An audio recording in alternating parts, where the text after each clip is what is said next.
Welcome to this month's Greg Griffith Leadership Podcast. Join Greg Griffith as we together learn what it means to be leaders of our world as we faithfully love and faithfully lead. Like, share, rate, and review this podcast with your friends and others of influence, for they too are looking for people like you to help them lead and love day to day. Without further ado, here is your host, Greg Griffith. Hey leaders, thanks so much for being back here. And I know today you're going to be just completely blown away by our guest today. But before we get to him, I want to invite and encourage you once again to do me a favor. Like, share, rate, and review this podcast. Get that out to someone you know that is also faithfully living and faithfully leading and faithfully loving. And as you do that, and as we continue to do this into the world, let's also just always remember that God has positioned you for this and for where you're at to do greater things in His kingdom. So even though you may not see it as you're faithfully living, faithfully loving, and faithfully leading, God is working and doing that. Listen, today you are going to be excited. You're going to say, I wish there was more, and there probably will be, because I can talk with our guest today, Nick, all day long, and it's going to be great. We've got a guy new to the Omaha area, but not new to living out his love and his life for Jesus. And so it's going to be really exciting. Nick Tofteland is here with us today. Nick, welcome. Thanks for being here. Thanks, Greg. It's a pleasure. I'm honored to be here. It's going to be so great. Nick, let us just start, tell us a little bit about yourself, and more too, just your faith formation. How'd you come to know and love Jesus? Yeah.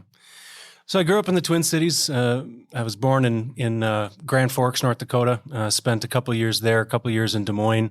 My dad was working for GE, and then made it up to the cities. So I spent the majority of my life there. Grew up in a faithful home. I think that it's pretty safe to say that my grandmother on my dad's side was definitely the spiritual leader of that family. And just forever pointing back to Jesus. And so I had that modeled for me with cousins and aunts and uncles, and certainly my parents. My folks, my mom was a nurse. My dad worked in corporate America, CEO of a large company by the time he retired. So I got to watch how people faithfully live out vocation in spaces that aren't explicitly ministry. Corporate America is not a place where you find quality folks living for Jesus all the time, right? And so I observed my dad making really hard choices on behalf of families, for the better of families, but at the end of the day, they're still shareholders, right? And so when he couldn't speak it, he lived it. And so I got to witness how it is that you can live a discipleship life without always having to use the words. So that's kind of my upbringing. Grew up going to church in Excelsior, Minnesota. And church was always a constant for us, regardless of how big life got for my mom. My mom had started a lactation department at a hospital. That was her calling. And my dad, like I said, was growing companies. They always had time for church. They always had time for the Lord. On special events, whether it's birthdays or holidays, we had our common table prayer that we would say as a family. But when Dad was going to pray, we knew that there was something important about to happen. And there were some constants in my dad's prayers. Military was always something that was brought up at every holiday. If it was Thanksgiving, Christmas, it didn't matter. Just keeping our family mindful that there are people deployed around this world, faithfully serving, and they choose to do that over the top of being with their families on those special days. So and that's certainly important still in my life. And we're not a military family, So that stood out to me, and I poked at that for a while, and it seemed like it was more of a lesson in staying mindful of the people that represent us and the people that we represent, even if we don't know who they are. So my dad, you could tell my dad and my mom were shaping my brothers and I. I'm one of three. I'm the middle child. I absolutely fit to a T the description of middle child. I'm sure through our conversation today, that'll become pretty evident. But my folks were shaping us by the way that they lived and the way that they spoke. Halfway through my freshman year, I was a public school kid till halfway through my freshman year, and had a really challenging time. School was not always a significant challenge for me, but I was not in a community that was interested in affirming anything unique about me. It was more trying to help me figure out how I'm like everybody else. And that it runs so countercultural to what I believe Jesus tells us we are. We're uniquely His. And Jesus died for you and for me and for us. But first and foremost, our name's on a list. It hangs on that cross, and He died for us individually. And I could not connect why it was that a space that was supposed to be nurturing young people just wasn't allowed to acknowledge that. And I fell into I had a really, really tough emotional run. Mental health became a real thing pretty quickly. I was 15 years old. And it was clear when I was at church on Wednesdays and Sundays, I was an entirely different person, not because it was me, but because of what was being called out of me, and constantly, consistently being reminded who I am and whose I am. I came home one day after school after a particularly troubling day, and I said to my mom, I can't go back. So I don't know what that means, but we got to be somewhere else. So my folks started looking around. There was a new Christian high school being built in town. It was actually operating out of a Nordic Track building. So Nordic Track was based in my hometown. They turned that factory into a school for a while. So that as a 15-year-old kid, not a great kind of pitch, because there were no athletic fields, there was no stage. I just couldn't imagine life there. There's a Catholic high school that had gone up, tremendous education, but I was leaving a group of people who I didn't align with. I couldn't figure out. We loved the same and served the same Jesus, but I needed to be around folks that made it a little bit easier for me. So we went out to a country school. It was about 25 miles from home, Mayer Lutheran High School, gosh, do I have stories about that. I showed up the first day, and one of my very, very best friends from grade school happened to be in the classroom that they took me to tour. I hadn't seen his face or even heard his name in years. But as soon as I walked in the door, I saw his face, I saw his eyes looking at me, and I just knew this was the place where the Lord was going to have me. So we did what we needed to do to get transferred and head to Mayer Lutheran. Had just a wonderful experience there. Just such formative years. All of the things that I wished for in affirmation and relationship at my public high school was there. We had it. And so it was poured into every day. We received a great education, but more than that, was really encouraged and trained and taught by faithful folks who take their vocation extremely seriously. That's a high call to serve in a Christian school. And they took it seriously, and I'm so glad that they did. So that was high school for me. My journey through college education, not typical. I prioritized maybe the wrong things. The relationships that I had fostered at Mayer, one of them in particular was actually that same kid. His name's Jake. And I couldn't imagine leaving Jake after what we had gone through in high school and just the way that the Lord had rekindled that brotherhood. So we went down to Decorah together for a year, and I was studying pastoral ministry down there. And I very quickly realized that everybody in the rooms that I'm sitting with is exactly like me. Upper middle class to middle class, largely white kids who come from strong Lutheran backgrounds.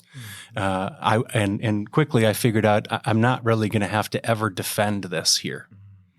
And if there's anything that I think our kingdom needs right now, it's the practice of apologetics. If we can't defend the things that we believe, if we're not prepared, we're not prepared to do this, to be brothers and sisters in Christ. So I left. I transferred. I went, and at the time, the University of Minnesota still had a comparative religion program. So I went to the U of M, studied comparative religion, and that was a trip. And it wasn't too long before the Lord sent me on into a space just like my dad's. I had a buddy who was leaving for Ireland for a study abroad trip. He said, "I think I got a job for you at Apple if you want one." He said, they need somebody to fill my spot while I'm gone. Well, that'd be kind of cool. Mm-hmm. So I started working for Apple, and very, very quickly I was launched into a discipleship role. It was a great ride. Spent about 3 years working for them. And then the ride ended. Because when you work for a big corporation like that, you either go where they ask you to, or you just go away. And where they wanted to send my wife and I just wasn't an option. China was emerging, and that was probably the road. So then the Lord opened an opportunity really quickly to step into ministry. I needed an internship for my degree. My sister-in-law has been a longtime youth minister in La Crescent, Minnesota, just across the river from La Crosse, Wisconsin. And she gave me an opportunity to come down and lead their junior and senior high ministry for about a year. So I went and lived with my brother and sister-in-law, my now brother and sister-in-law, and just was captured, reminded again about the power of community, the power of shared vision. And was called into it. So after that internship, it was just ministry appointment after ministry appointment, largely serving youth and family. Near the end, there was some crisis intervention work that was pretty formative in my life. Understanding, those vulnerable spaces that people invite you into. If you're going to come in and try and witness to folks and be pastoral in those spaces, you should be prepared to have some pushback, because life's really hard, and meeting people in those hard moments. I would love to encourage everybody that that's where Jesus is going to meet you. We've seen it. We see it in His Word all the time. Mm-hmm. But when you're feeling that, sometimes it's the last thing even faithful people want to hear, mm-hmm. right? Because they have to wrestle with that question of why bad things happen to good people, that forever question. And then from there, that was where my ministry appointments ended because of an injury.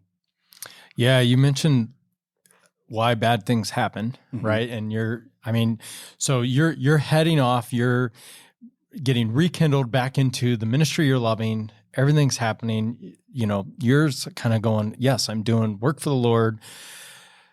It's kind of the dream that you've been having from 15, where, and again, hearing this, just that reminder again of the influence we have over young people, but also that young people will lead when we give their voice a hearing. Amen. Is so important, but you're heading there, and then you have this injury. Tell us about that.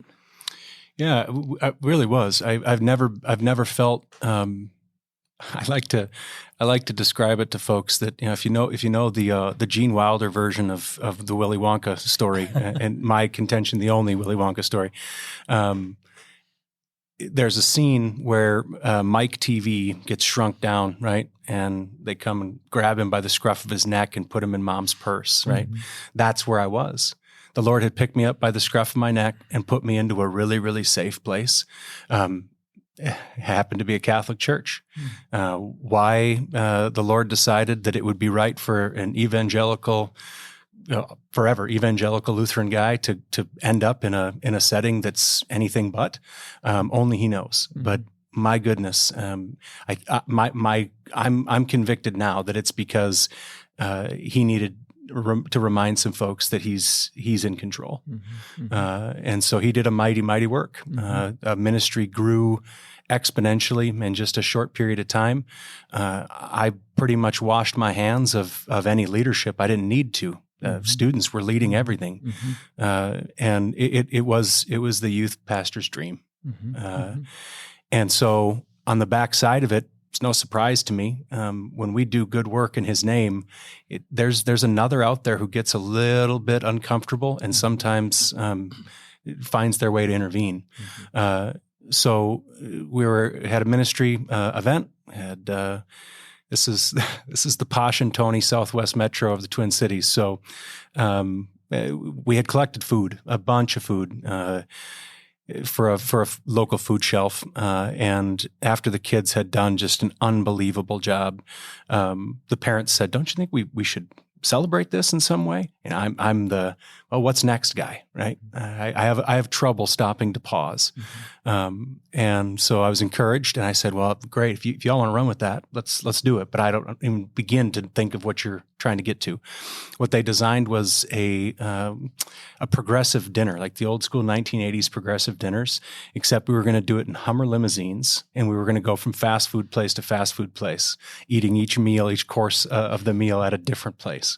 And we're going to end up bowling and playing laser tag, all the fun stuff that happens. And that's what they put together. It was a great event. We were on our way back, and we came out of the bowling alley, and this is middle of March in Minnesota. It was a freezing rain day. We had thick freezing rain. Whatever it hit, instantly, just glare ice. So we made our way back to church. If you've ever seen a Hummer limo, they're real tall.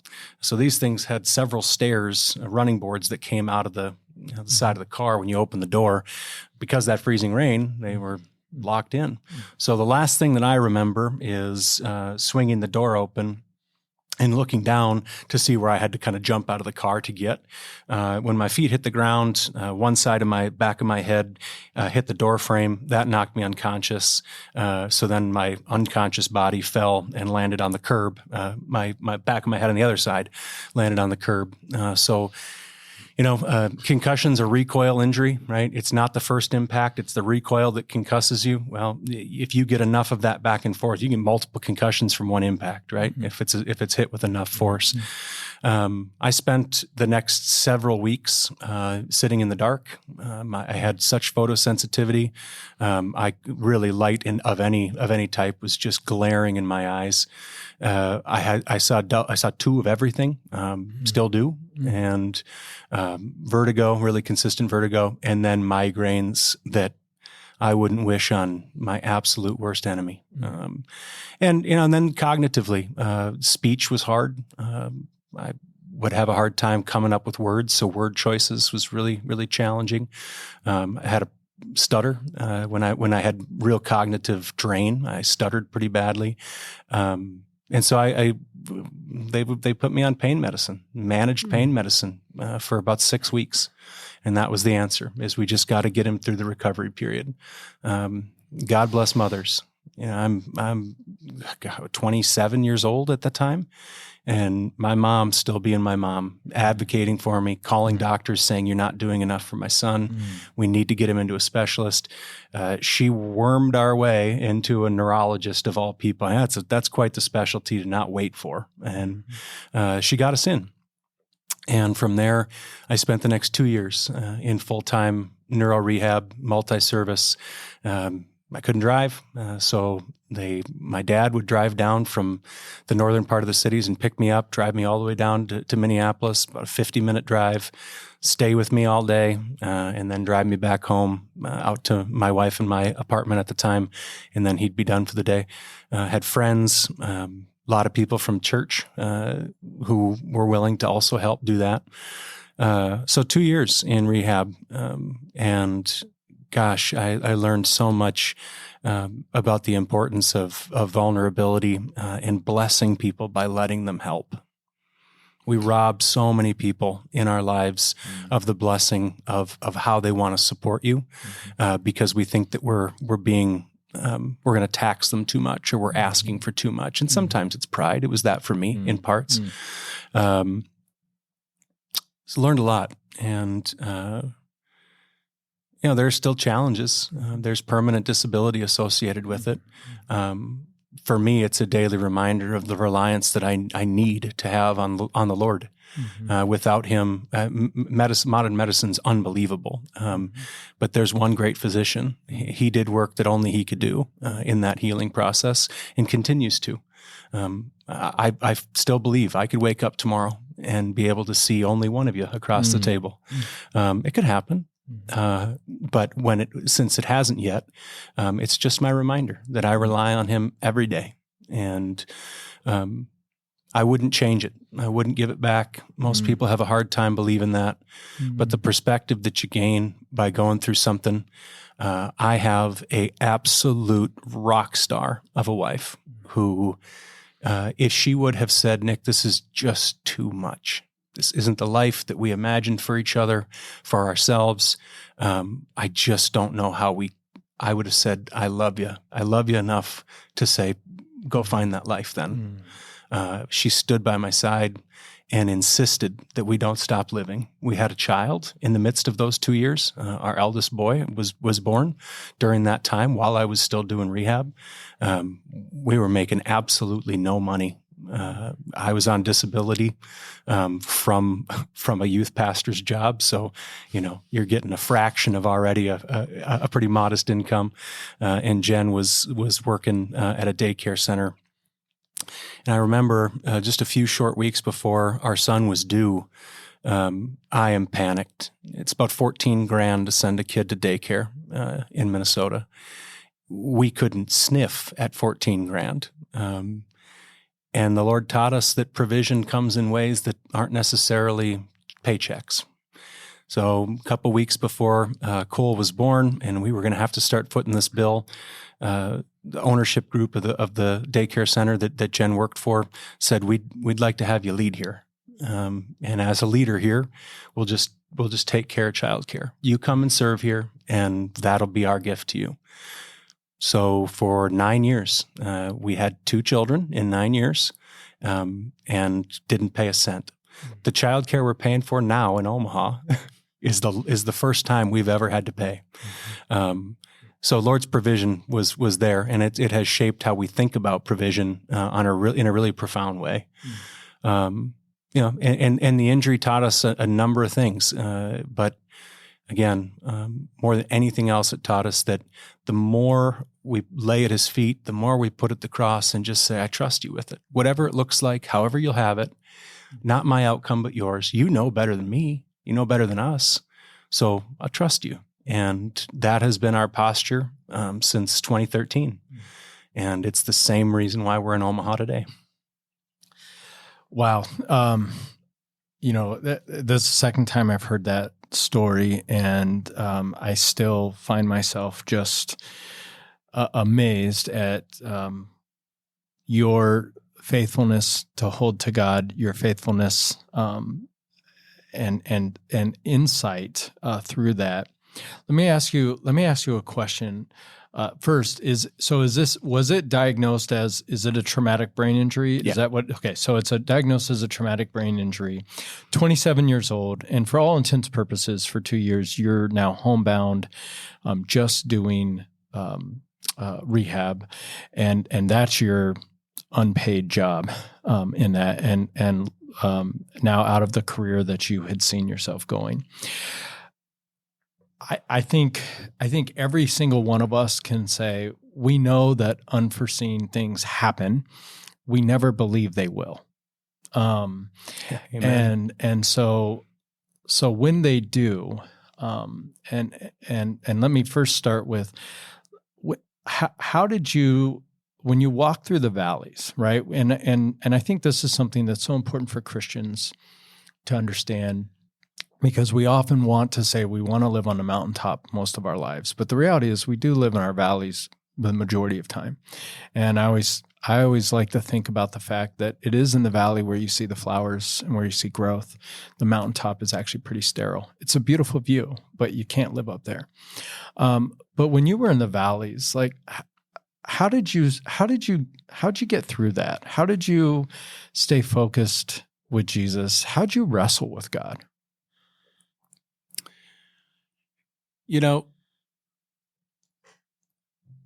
I had the opportunity as a young guy to travel to the Holy Land with my parents, a couple aunts and uncles, cousins, and my grandma. My spiritual foundation. Grandma got a double knee replacement replace both of them at the exact same time so that she would be well enough to walk around the Holy Land. If she was going to go where Jesus walked, she was going to walk. Nobody was going to push her. And when you go to that place, you know, Psalm 23, that is the vision of the valley, the mountaintop in the valley. And when you go to that place where those writers are writing about, it's hard for a guy from the flat prairie land of the Midwest to understand what valleys and mountaintops are actually like.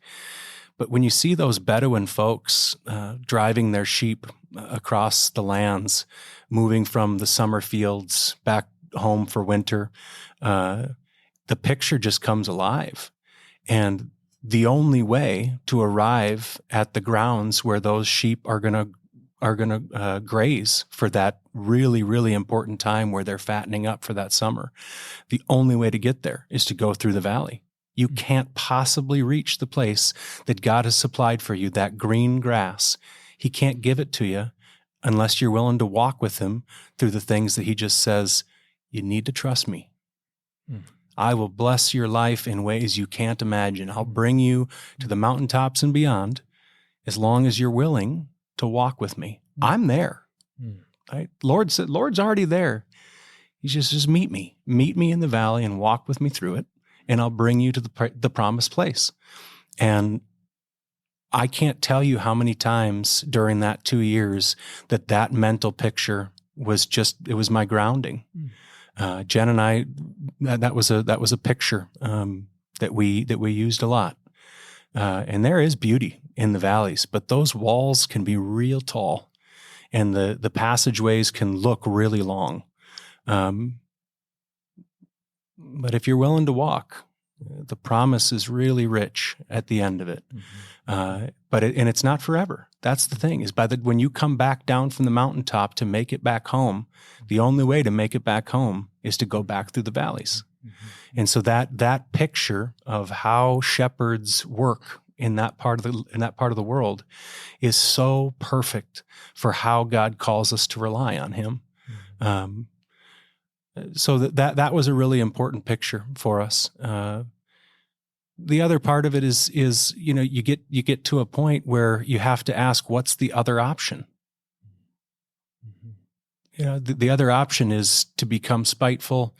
It's not without its doubts. You know, the word is full of doubting people, and that's okay. We're not him.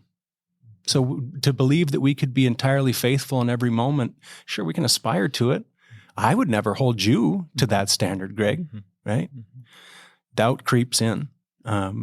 He has a way of calling us back. And so when doubts came up, when challenges looked really insurmountable, there was a long time. We had been doing rehab for probably 18 months when the doctors said, I think this is probably it. We're just not seeing improvement. As a matter of fact, the more we push, the further you regress. Cognitive load was just a really, really hard thing.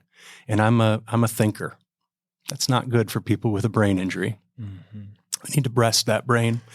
And I came home just terrified to tell Jen, I think they're going to discharge me. And I think they're going to discharge me at full disability, fully disabled. That would have limited my ability to pursue so much in my life. And we came home and we just prayed. There were tears. There was a lot of fear in those conversations, and that is not something that's normal for Jen and I. You know, people of vocation, there's no room for fear in discernment. But we were fearful, but we took that fear to the Lord as well. And wouldn't you know it, within maybe, a month's time, critical time, we started to see some improvement that we hadn't seen for a long time. Methodologies changed a little bit. You know, doctors were doing their very, very best by us. We owe our lives to the TBI center at Hennepin County Medical Center. We weren't at Mayo. We weren't at a brain specialty clinic. We were at a county hospital, Minneapolis's biggest county hospital. Those are servants. They do their job with a ton of heart. Many of them are believers and witness openly. And that place was so special. By the time I was discharged, they were just about ready to open a brand new clinic. Jen and I had the opportunity to go and cut the ribbon on that clinic for alongside their leadership. It's an amazing group of people. We saw the movement. That's all we needed. We needed just a glimmer. In those moments of fear and those moments of doubt, I don't need a miracle. I just need the reminder that movement's possible, that the valley that we're in doesn't have a wall at the end of it, right? It's not a fjord. It's a valley. You can walk through it. You just got to keep trucking. And so the glimmer of that open end at the end of that path was enough for us to just buckle back up our bootstraps and say, okay, we're getting to the end of this tunnel. And the Lord's going to deliver us to a place where we get to make some choices. And we had not made any choices in that 2-year period. So we were living off of the direction of other people. I didn't need a miracle. I just needed a reminder. Wow. I mean, just such great conviction and reminder in that I think we live so often in the midst of our deepest, darkest valleys saying, I need a miracle. But really, we just need the reminder. Wow, that will never leave my life. Thank you for that. You said something that I think I'd like to flesh out, because I think a lot of people probably heard it too and said, wait, what? And you even alluded to that. You said, I don't wish this didn't happen. Flesh that out a little bit for us in that fact. I think that it is a reminder for us, right, that God does call us to be thankful for all things. And that doesn't necessarily mean that we are like wanting all the bad things to happen, but we are thankful for what God does out of them. And so flesh that out a little bit for us. I am anything but an artist. I have very, very little artistic skill.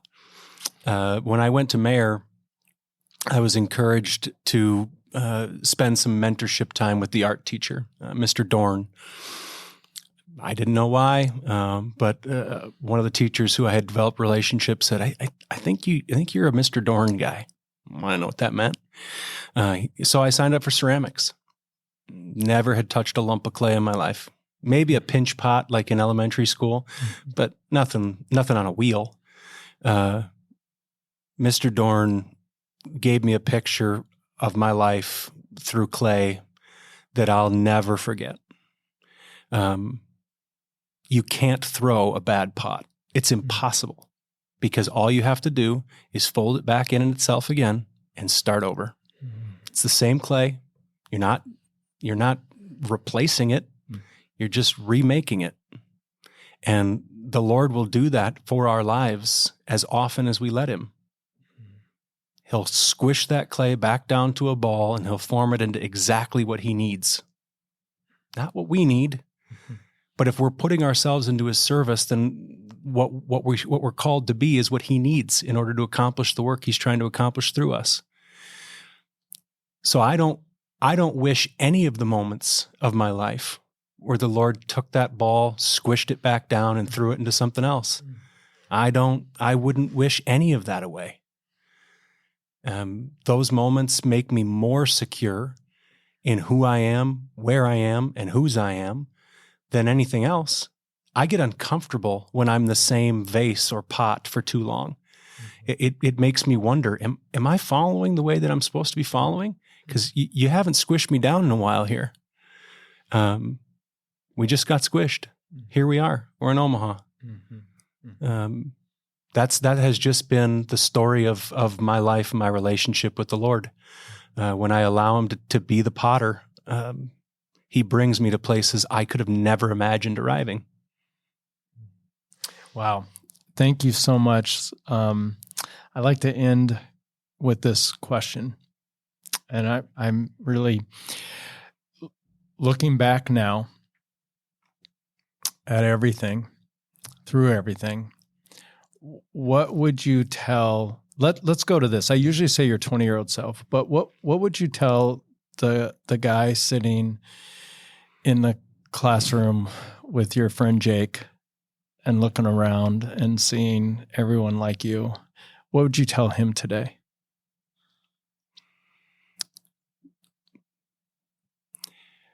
I'd beg that he not sell the creativity, the authorship, the authority, the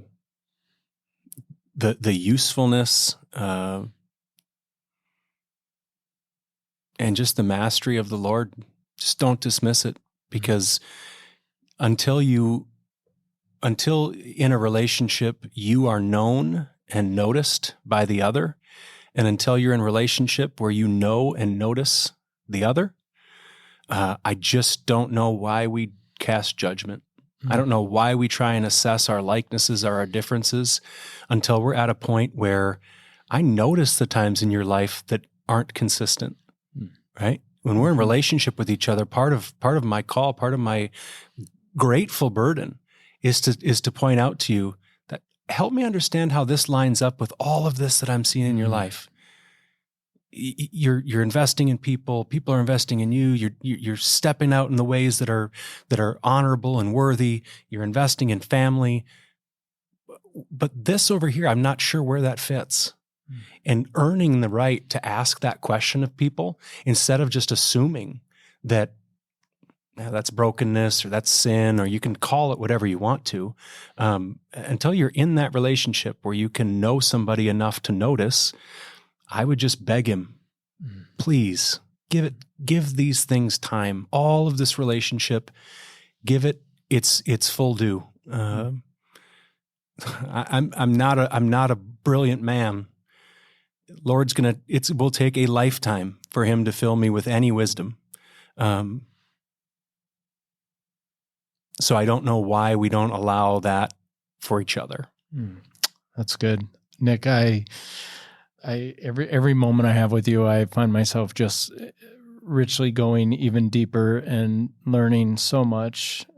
Today, I can honestly say, I think everyone who's listening to this fully knows that faithfully living, faithfully leading, and faithfully loving is simply walking one step at a time. Very Amen. patient. So thanks so much. Thanks everyone for listening. Once again, I would invite you to rate, review, like, and share this with somebody who needs to just see what it is to faithfully live, love, and lead, walking with Jesus through the valley as we did today. So thanks a lot. Thank you. Thank you for being a part of this month's Greg Griffith Leadership Podcast. Join Greg next month for leadership insights to faithfully love and faithfully lead. Now go be terrific today.